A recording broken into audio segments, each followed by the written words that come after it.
name is Megan Coleman, and this is my concept speech, and this is my audience.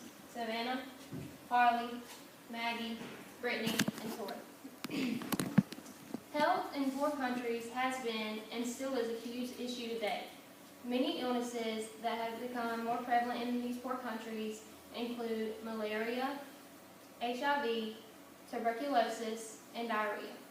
And we should pay more attention to this societal issue. Health of poor countries has been obvious for a long time and has not been solved yet. Poor countries will never have the health of wealthy countries. It's easy for people in wealthy countries to hop in a car and go to the hospital to get their illness treated. However, it's not easy for people in poor countries to just hop in a car and go to the hospital to get their illness treated. Poor health in poor countries, it will lead to negative effects other than just health.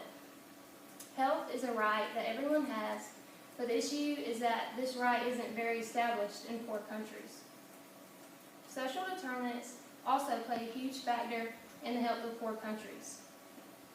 Not only does diseases cause suffering and death, they also cause negative effects on some other concepts. These include things such as education, causing lower education attainment. And it also hinders people from working and their ability to think. They become lethargic, which means tired. The illnesses I discussed earlier can cause people worse health later on in life. It also affects the birth rate.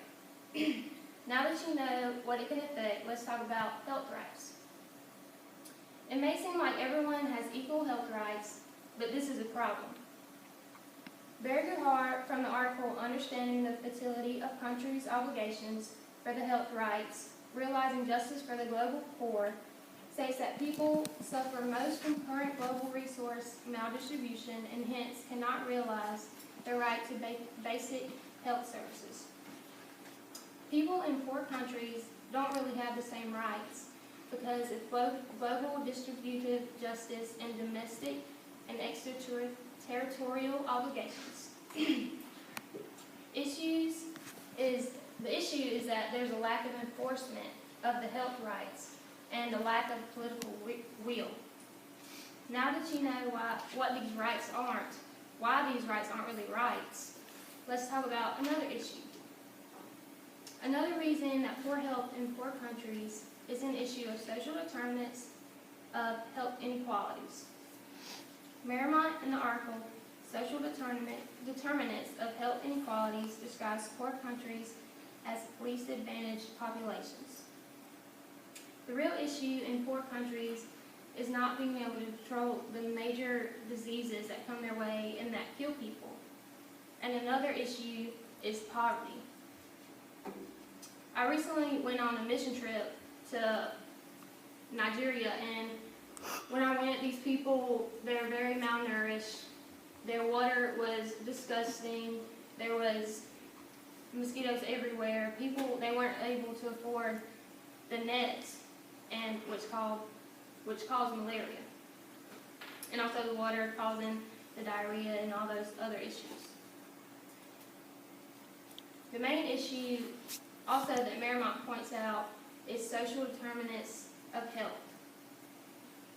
And when dealing with poverty, countries can't really have clean water and good nutrition, like I just discussed about my trip. And